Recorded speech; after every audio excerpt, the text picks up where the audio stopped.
Bismillah, alhamdulillah, wassalatu wassalamu ala sayyidina Muhammadin ibn Abdillah ala alihi wa sahbihi wa man tabi'ahu hudayah amma ba'd.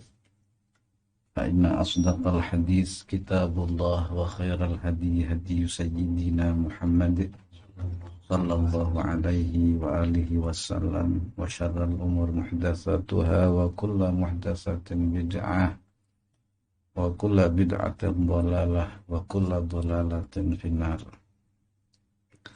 Qala al-musannif rahimahullahu ta'ala wa nafa'ana bihi wa bi'ulumihi fid dharain amin. Wa syuhu huwa al-bukhlul mufrid asyadid.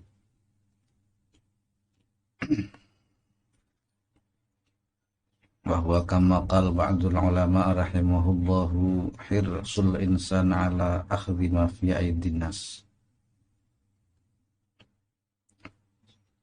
Berkata Al-Imam Al-Habib Abdullah bin Alawi Al-Haddad bahwa lafal syuhun adalah pelit yang terlalu melampaui batas. Berarti kikir itu lebih parah dari bakhil. Lafal syuhun itu lebih akbah, lebih tercela dari bakhil. Seperti diterangkan sebagian ulama rahimahumullah, hirsul insan ala akhdhi ma fi aydin nas, yaitu manusia teramat pelit, teramat kikir dengan apa yang ada di tangan manusia. Manusia yakni manusia yang lain. Jadi sifat kikir itu melebihi pelit. Karena bakhil, bukhlul insan bima fiyadih. Dia pelit terhadap apa yang ada di tangannya. Ya punya uang tapi nggak mau memberi. Ya punya harta tapi tak mau sedekah. Tapi kalau kikir sudah dia fakir, dia miskin, nggak punya harta, tapi dia merasa eman-eman. Merasa eman-eman bahasa Indonesianya apa? Nah, merasa emosi, merasa eman-eman bahasa Indonesianya apa? Sayang. Mosok sayang. Sayang. Merasa enggak enak hati. Yang sayang. Sayang saja, bukan merasa sayang juga. Dia merasa tidak suka ketika orang lain itu memberi. Kok sayang ya, harta gitu banyak kok dikasih-kasihkan orang, padahal dianya nggak ngasih apa-apa. Jadi syuhun ini, makanya dalam bahasa Indonesia kikir itu ya ada korbannya. Karena kikir itu dalam bahasa lain pelat baja bergerigi untuk menajamkan. Berarti kan dia menggergaji atau mengampal atau mengarah kepada objek lain, kepada orang lain. Dia nggak punya apa-apa, tapi kalau ada orang ngasih, dia yang merasa eman-eman, yang merasa apa sih pas eman-eman apa san?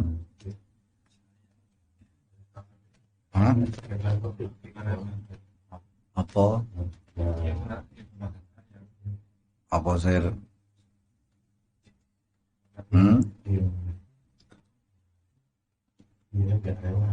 Merasa nggak rela, merasa tidak, jangan sampai merasa tidak suka, emosi, padahal dia nggak rugi apa-apa. Kalau dia sampai melarang orang lain, mat ente itu jangan ngasih uang ke Hasan, lah itu hasud sudah dia. Dari syuhun timbul apa? Hasud. Makanya dalam Al-Quran diterangkan kemarin, wa mayyuqa syuha nafsi, barang siapa orang yang terlindung dari kekikiran hawa nafsunya, faulaika humul muflihun. Makanya satu ketika ada riwayat contoh, satu ketika seorang tabi'in, salah satu rawi daripada Imam Ali, karena beliau banyak meriwayatkan hadis dari Sayyidina Ali bin Abi Thalib, berarti tabi'in. Satu ketika beliau bertawaf, namanya Syekh Abu Hayyaj Al-Asadi. Lalu ia melihat orang bertawaf, doanya hanya Allahumma qini syuha nafsi, Allahumma qini syuha nafsi, Allahumma qini syuha nafsi, terus sepanjang tawafnya. Ya pernah Sayyidina Umar orang tawaf, doanya Allahumma ja'alni, jadikan aku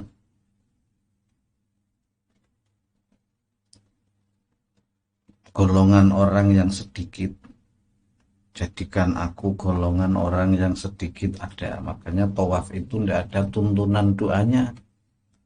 Yang rukun, yang wajib itu tawafnya diem tok sudah nggak apa-apa.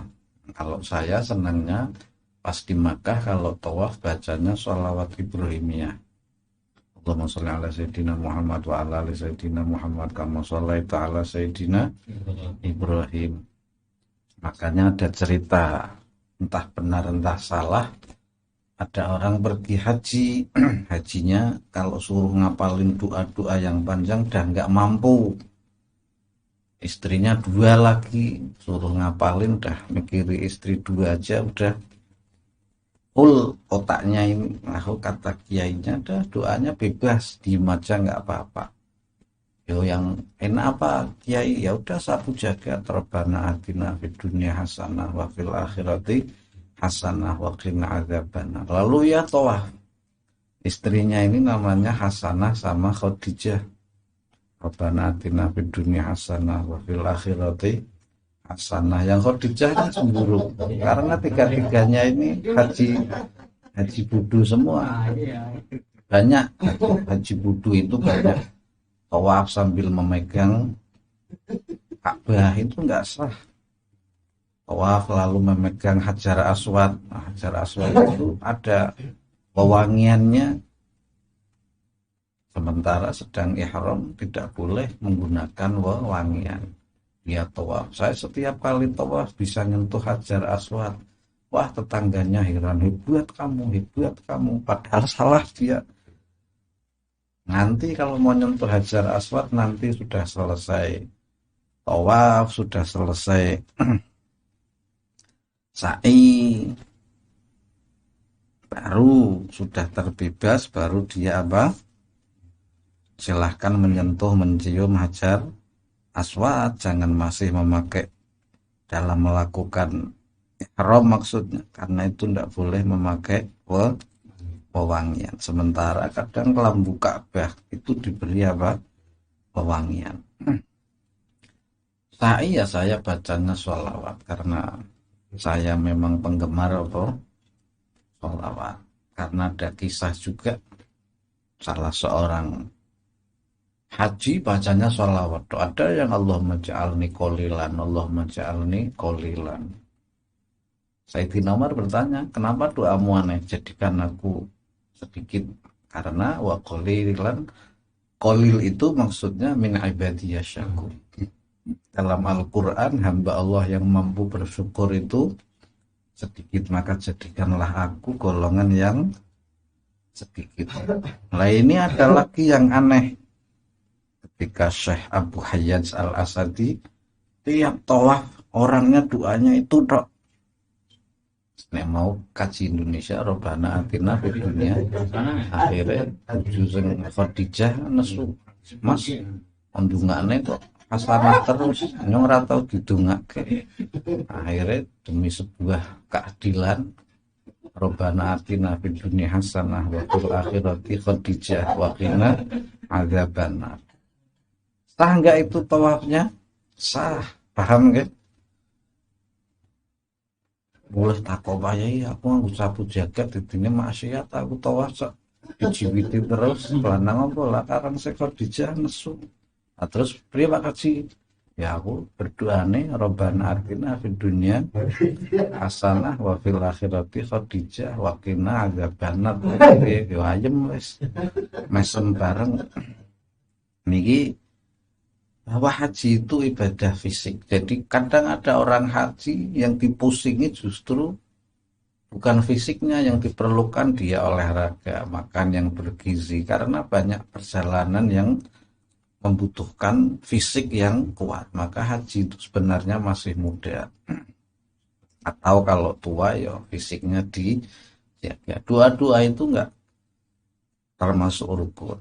Makanya ada orang yang tawaf doanya Allahumma qini syuha nafsi. Allahumma qini mengambil dari ayat wa mayyuqa syuha nafsi faulaika humul muflihun. Ya Allah, jagalah aku dari kekikiran diriku. Jagalah aku dari kekikiran diriku. Maka Abu Hayat bertanya, wahai orang yang bertawaf, kenapa engkau berdoanya hanya seperti itu tanpa meminta yang lain-lain?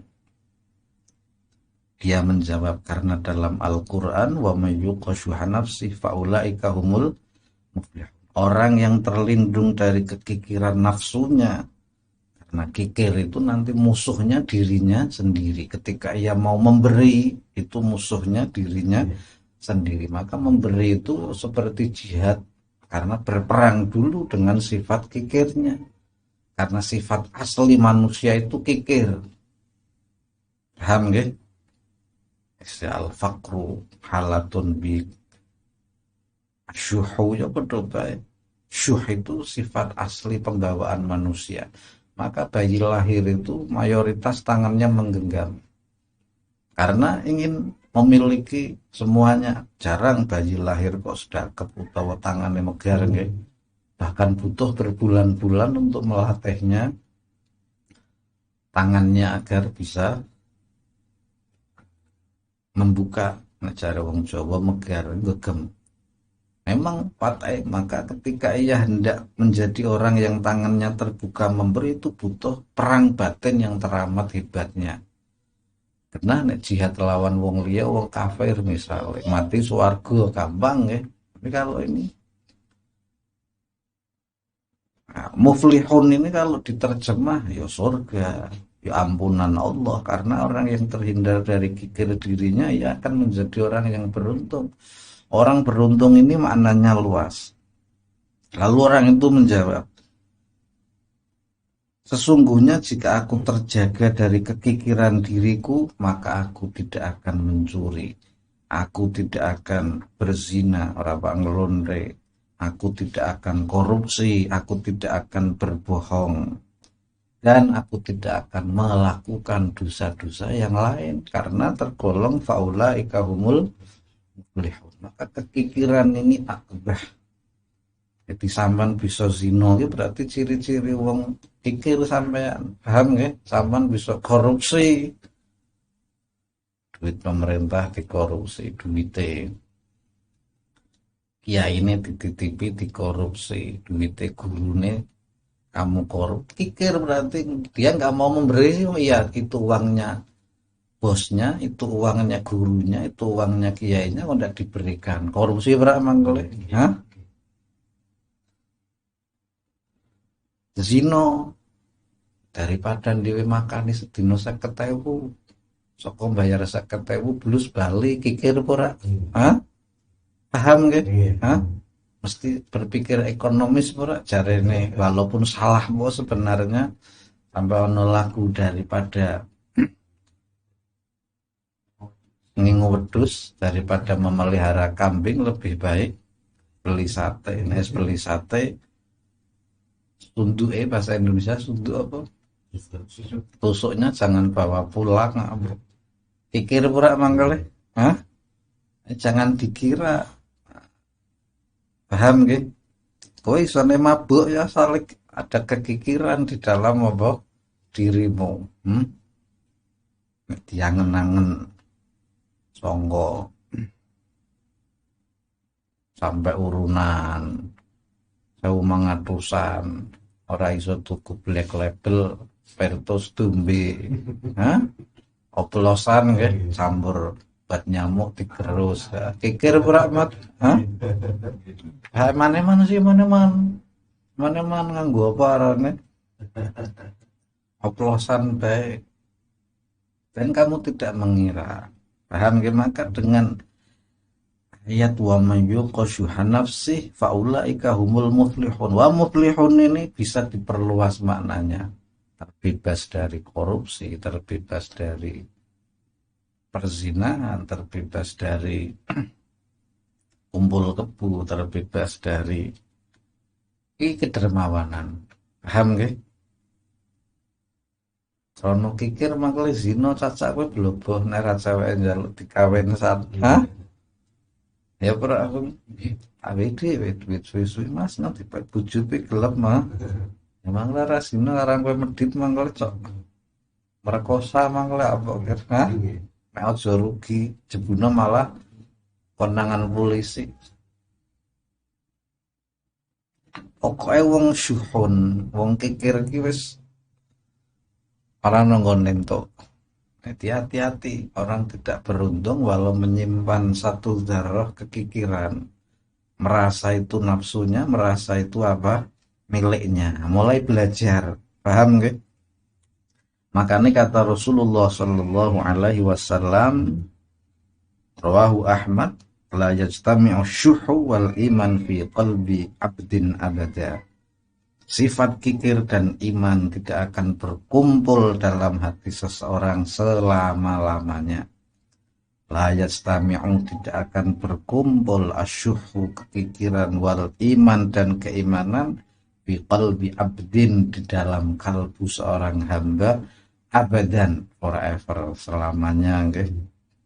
Kikir dan iman yang sempurna iman tapi tidak apa sempurna. Maka orang yang imannya sempurna pasti dia terbebas dari kikir. Iman itu kan percaya. Karena percaya harta yang dimiliki itu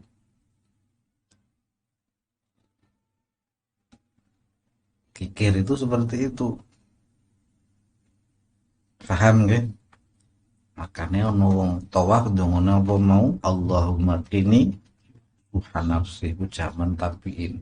Tawaf ndongone ente Pak tiru silahkan meneng piraka iki diplek piraka iki nek takoke nyong panjenengan nopo kadang nyong penggemar sholawat nyong macane sholawat cukup sholli rahmat Allahumma sholli ala sayyidina Muhammad wa ala ali sayyidina Muhammad kama barakta rahmat dan barokah nggih nek kowe pengin mulai kaji tambah sugih kuwi apa tawah macane sholawat Ibrahimiyah mulai haji ora fakir akeh kanca-kanca tak uturi kok ya mulai haji kecukupan nggih Pak tirune mau wong sing ketemu Syekh Abu Hayyaj Al-Asadi campur-campur ya ora apa-apa jaluk kabeh mumpung tekan kono apa Allahumma qini syuha nafsi Allahumma qini syuha nafsi wa mayyuqa syuha nafsi faulaika humul muflihun wa muflihun manane luas terbebas dia dari apa mau korupsi terbebas dari zina terbebas dari kumpul kebo terbebas dari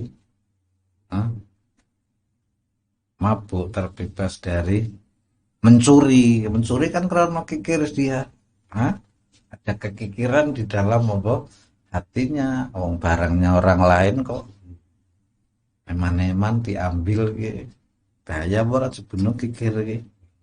Makanya Rasulullah sering berdoa secara khusus agar terhindar dari bakhil kekikiran Allahumma inni a'udzubika minal bukhli ya Allah aku berlindung dari kebakhilan wa a'udzubika minal jubni aku berlindung dari rasa takut miskin takut istri wa a'udzubika min arada min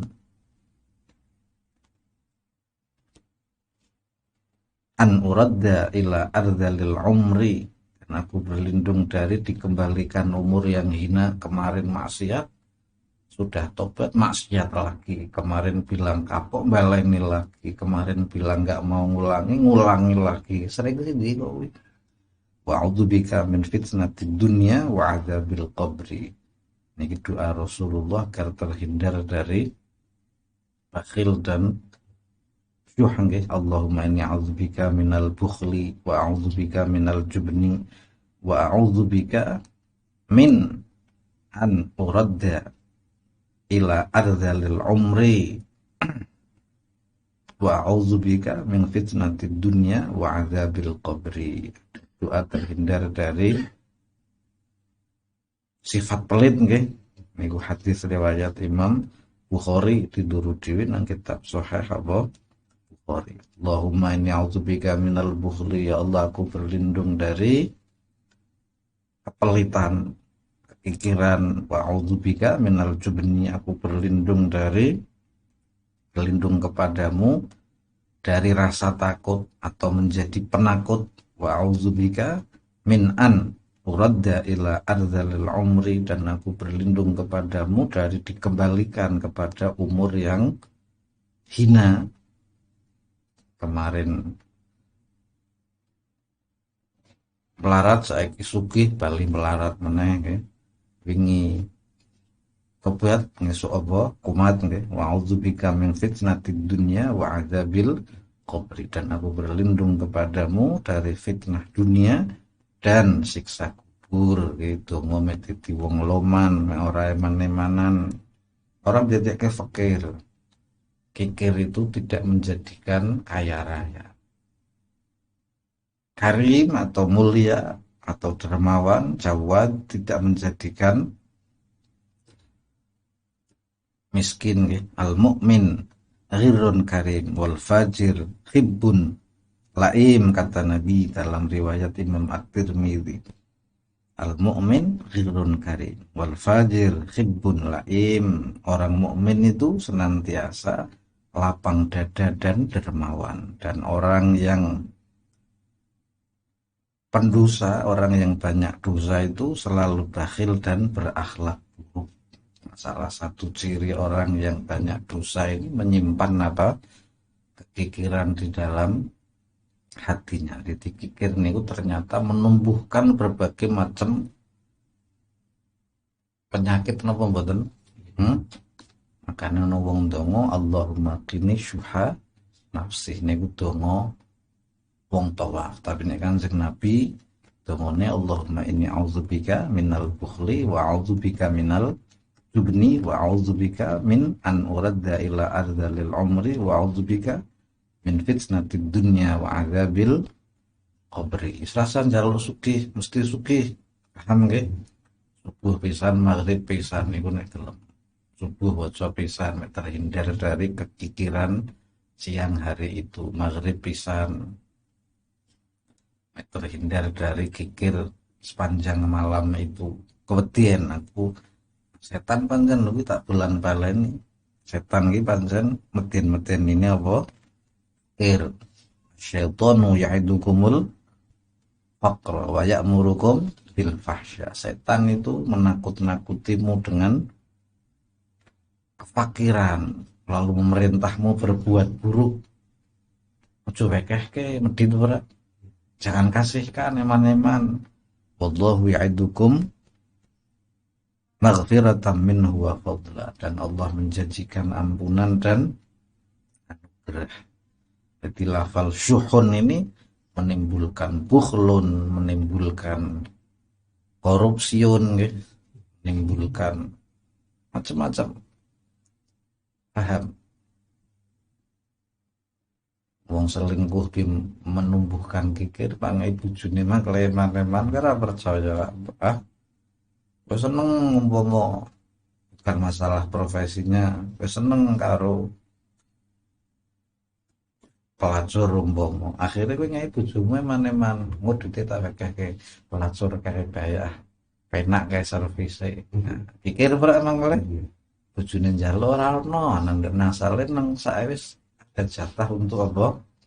Pelacurnya nggih. Nauzubillah min dzalik. Kepikir ora mangkele ka Allah muni wa may yuqashuha nafsi faulaika humul muflihun kono wali ndongone Allahumma qini syuha nafsi ka Rasulullah berdoa Allahumma inni a'udzubika minal bukhli karena itu memang sifat watak asli manusia. Maka saya nggak heran kalau ada orang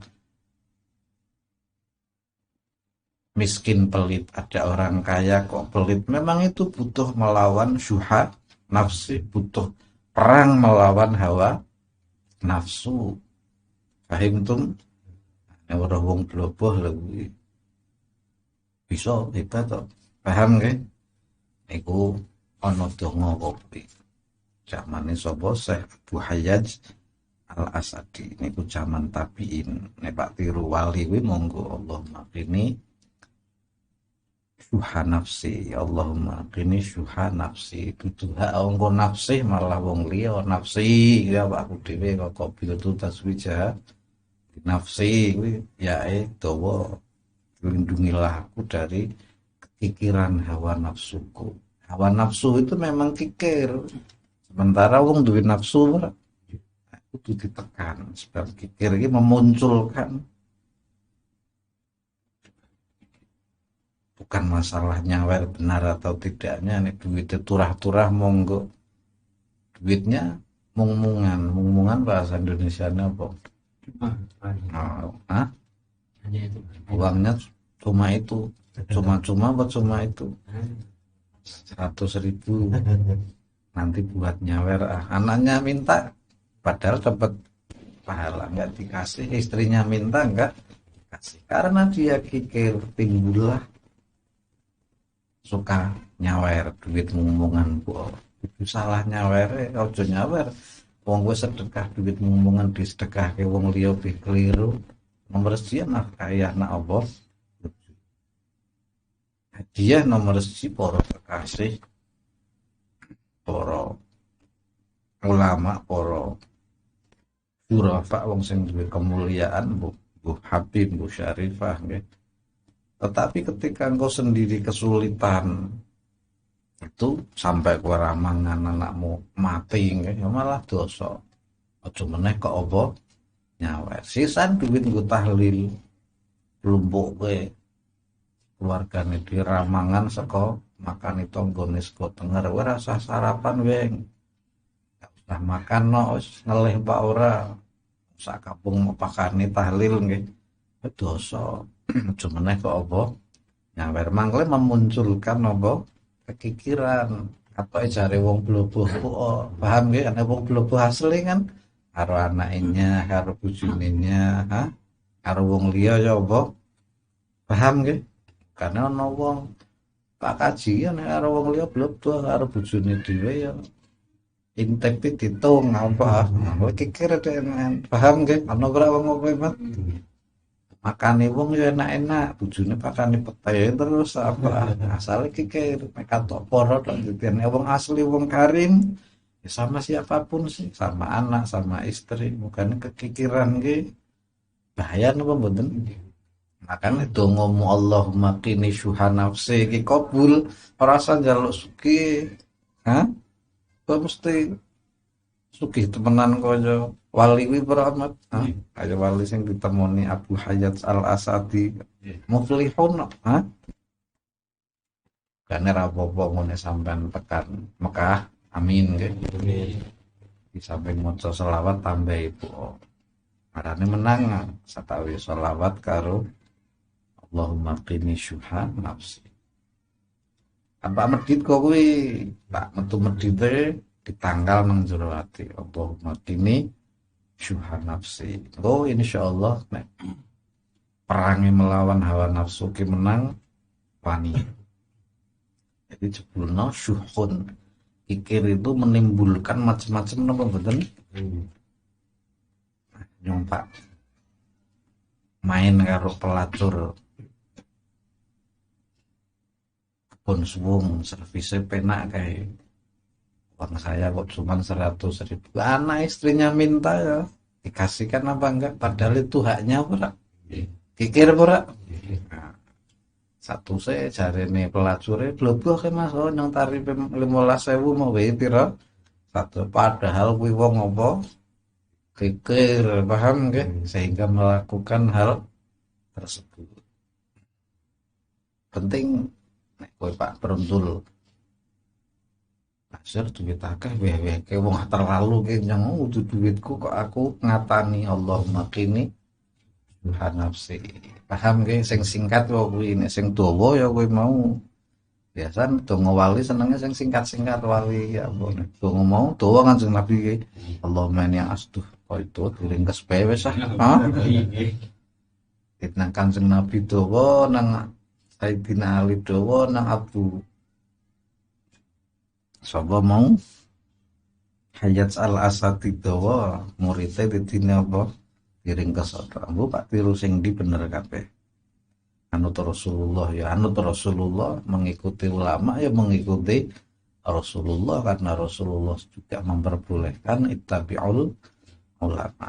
Akhirnya Abu Hayat pun mengikuti dua itu. Asalan Pak tiru dongane Abu Hayat wong sing ditemui Syekh Abu Hayat Al-Asadi monggo ini Pak metu kikire kok kuwi ke paham Nasir. Syuhun ini orang lain yang memberi, orang yang membagi, dia yang kebakaran jenggot. Nek ana jenggote tapi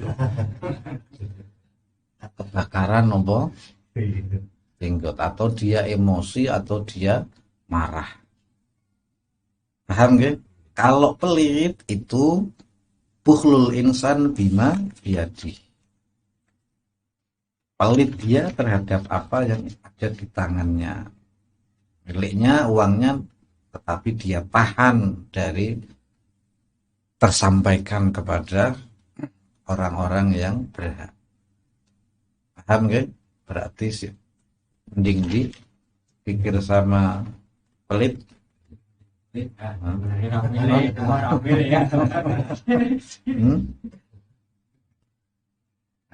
Pelit iki sak mending sak olone metune sithik wis ah. Tapi nek kikir olone metune apa akeh. Makane Al-Qur'ane ora kondo wa mayyuqa bukhla nafsi terhindar dari kepelitan hawa nafsunya, tapi wa mayyuqa syuha nafsihi faulaika humul muflihun.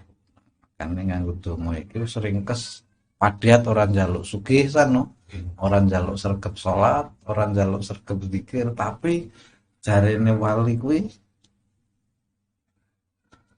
cara kasare mono dosis tinggi ya apa Allahumma qini syuha nafsi ya Allah, jagalah aku berlindung ya Allah, aku apa mau minta engkau jaga dari kekikiran hawa nafsu. Sing kikiri kan hawa nafsumu. Nek ruhmu asline karim karena ruh itu dari rahmatnya Allah nggih, silaturahmi rahim malam rahim ruh nggih. Tapi tarung nggih antara ruh karo apa? Hawa nafsu, antara akal karo hawa nafsu. Jihad gede. Ya, maka memberi itu sebuah jihad besar setelah melewati peperangan dahsyat dari dalam batinnya nggih. Makanya kadang ana wali sing njaluke meksa. Kaya Sunan Boto Putih ini njaluk meksa. Paham nggih? Kudu nek njaluk wali kok meksa, asline ora dipaksa kowe medhit kok. Hah? Paham nggih? Dina ana wali meksa kowe tetep kudu husnudzon. Pancen aku ora dipaksa Habib kae nyang ora amal cae. Hah? Aja ngunekke nek terkenal kowe wong tok. Apa nyong sing terlalu kikir kok sing nganti Gusti Allah nekake Habib sing njaluk-njaluk maksa karo aku. Ya kare wae sak batas kekikiranmu pira? Ya wis juta ngapunten Gus, ngapunten Bib. Ya 500 wae 5000 ora masalah. Paham nggih? Boten purun ya kula isane njak ngapura ora kae. Tapi nek kowe introspeksi diri. Paham nggih? Sunan Boto Putih pernah satu ketika datang ke seorang muhibbin, orang yang sangat mencintainya, pengusaha besar di Surabaya, meminta dua permadani yang sangat indah. Permadani Turki itu tuku 1 meter kali 2 itu harganya 10 juta. Kalau nganono toko nih permadani impor. Oh, paham ke kandel babute kaya Masjidil Haram. Wargane piro sak babut sekitar 36 juta saiki. Paling ukuran 2 kali 4 kok piro. Aja mlongo sing luwih larang akeh. Paham ke? Ini Habib Syekh ini Sunan Boto Putih ya arane Habib Syekh nggih. Dadi ponakane Mbah Fikih Sapura makame nang Surabaya. Saya minta 2 permadaninya sih. Oh, nggak bisa Bib, ini saya impor dari Turki, pesannya nunggu di kapal saja lama saya di pelabuhan Surabaya. Satu aja Bib, ini karena Muhyiddin kan satu-satu sih Bib, satu aja. Jenengan satu, saya satu. Enggak, saya mau dua-duanya. Enggak ya. Ya udah. Karena kamu maunya satu-satu nanti diantarkan ke rumah saya. Terus njaluk kon ngeter kayak apa. Niki Kanjeng Sunan apa Boto Putih. Muridnya dites kok. Nah, hajinya itu bisnisnya kapal. Kapalnya besar-besar. Satu ketika 2 kapal besarnya ini mencari ikan. Pulang hanya 1 kapal. Tanya sama anak buah kapalnya. Kapal yang satu mana? Tenggelam di lautan. Nah, ini yang satu kok tidak tenggelam? Karena ketika kapal ini hendak karam, tiba-tiba seseorang datang menambal kapal kita dengan alat tambal yang anti bocor. Mana tambalannya? Ternyata karpetnya kaji tadi sing nambal Sunan Boto Putih. Akhirnya nantinya ya Allah, kalau tahu begini 2 kambal saya. Hah? Hah? Ini hati-hati terus udan karo wali kowe. Paham nggih? Hah? Kalau tahu begini saya rugi berapa miliar ini kapal besar. Yang satu apa?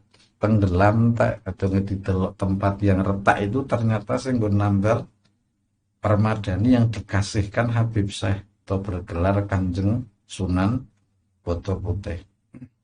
Akhirnya moro njaluk ngapura rengon gurune kan kuwi murid po. Jadi kula nek nemone murid rengkel ki ora getun mesti piye murid sok-sok tahu kuwi ora paham. Sing repo debat tok wis paham nggih.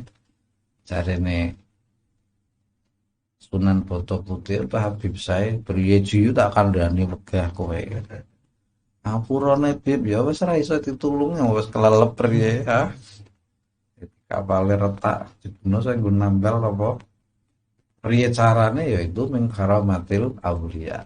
Gimana caranya? Nyatanya permadaninya nempel di punggung kapal yang retak. Lah penolongnya siapa ya? Kita tidak tahu. Tiba-tiba dia itu sudah ada di kapal lalu membantu kami menambal kapal. Lalu setelah kami naik ke atas, orang itu kita cari tidak ada, ternyata Sunan Nobo. Paham nggih? Niku karomai masyhur nang Surabaya Habib Syekh sampai digelari Sunan Boto Putih karena daerahnya arane Boto Putih dekat Ampel saat itu. Nah, kok kuwi baru. Berarti ya kok kuwi permadani ku raspiro paling 36 juta rugine 3,6 miliar. Kapal siji kan kapal cilik batangnya pinyong takok regane 800.000 nang galangan kowe. Hah? Takok kowe ngon Pak Badi. Pak Badi nggae kapal semene 1,2 miliar ya ngungkuli tuku apa ngarane mobil apik. Papat nggih tergantung mobile. Tenang tuku mobil papat to. Akhirnya gelo lah priye wis kedarung. Nek kambale beri teling-teling siji nang omah apa ta? Iguyone wali, makane nek ana wali iku sapa wong masyhur perkara Allah nek njaluk-njaluk maksa aja disuruh dan tidak harus diberi. tidak harus ditolak dengan mentah-mentah, tidak harus banyak debat. Wis samampune. Nek Haji mau kan aslinya mampu. Wong dia orang paling kaya se Surabaya. Oleh keluargane Hasan Kipo nggih, terus Haji Sakipuddin. Itu lebih putu arane Hasan Kipo. Hasan Kipo ketua PBNU pertama. Konglomerat yang nyangoni Mbah Wahab, Syekh Naim Misri, dan dia beli tiket untuk ke Arab Saudi ketika makam para sahabat dibumi kabeh untuk melobi pemerintah agar makamnya Rasulullah tidak diratakan. Wong sugih kembali kiai lunga ngejake wong sugih, bahwa Rasulullah ngejake Hasan Kipo. Kiai Haji Hasan Kipo lho simbah Hasan Kipo Sakipuddin sugih-sugih wong Surabaya. Tapi ya karena wong demen ya ora jengkel nggih Bib, ngapunten Bib, kapalku bengkah waras aku kapok ngesuk menen jenengan butuh napa-napa mau akeh kabeh Bib. Ngesuk ora pak njaluk apa lagi wali. Ane wali ngesuk cek teko berarti wali iki memanfaatkan iki. Monggo Bib nen jenengan butuh napa ten nggen kula aja meneh kambel omahe jaluk ta akeh guyu tok. Habib saya. Bareng kuwi Habib saya ora tau njaluk meneh. Yo ditampa ora yo ora njaluk. Tapi tok metu kok kuwine Tuhan nggih. Ana wong jarang denen iki kowe kok ngonte iki priyo palang ati-ati kowe. Palu jumhuri biasane iki nrimo. Iki ngonte iki ana apa sih ki kowe. Ingot janu-janu tragedi kaya apa? Habib saya Sunan apa? Foto putih. Monggo Bib nen jenengan Habib saya iki murid salah satune Mbah Saleh Darat. Iki murite kanca akrabe Raden Saleh. Jadi Raden Saleh karo Sunan Foto Putih iki bolo CS. Habib saya iki dadi kiai ulama, Raden Saleh suwe sing dadi wali terkenal yang lukis bae. Di akrab teman akrabnya Raden Saleh itu Sunan apa? Foto Putih. Nyentrik bareng padha bae wali nyentrik mung bedane denen Sunan Foto Putih ke senenge tulan-tulan mengelana dakwah nggih nek Raden Saleh iki seni rindi-rindi Pak Luru view sing apik Pak dilukis dhewe-dhewe paham nggih. Jadi Sunan Foto Putih itu hidup pada zamannya Raden Saleh bin Husain bin Yahya kanca akrab. Yang siji tulan-tulan dakwah mulang ngaji satu ketika kowe suki-suki wong Surabaya ya tetep demen di akhir hayate dadi wong sing apa mulya sugih ora tambah melarat, tapi pernah diuji satu ketika seperti itu kapale bengkah. Coba nek kuwi sik urung karo Allah nggih, andaikan pahala memberi itu ditampakkan langsung oleh Allah, tidak akan ada orang yang menunggu pemberian, karena orang akan berbondong-bondong apa memberi. Nyatane konglomerat Surabaya be gelo ora ngerti apa iki kalau tahu gini dua permadani saya dari Turki saya kasihkan jenengan semua. Ya tidak, ngesuke ya wis ora ngoro panjenengan apa panmoro hadiah ya ditampa, ora ya ora kolo-kolo cok ngonte kowe. Ini sebuah contoh banyak cerita Habib saya. Sunan Foto Putih ini apa asalnya? Hah? Cerita ke apa asalnya? Hah? Nah, kadang ana wali meksa niku membantu Anda memerangi kepikiran diri Anda. Sebab nek ora dibantu secara luar, kowe cok kalah perang terus karo hawa nafsu. Paham tum? Makanya ketika kemeditan hendak keluar, dongone Kanjeng Nabi sing dawa kuwi diringkes karo wali, Allahumma qini. Paham nggih? Wa ghayatuhu, kemudian puncak daripada kebakhilan itu apa? Insyaallah pertemuan berikutnya. Wallahu a'lamu bishawab.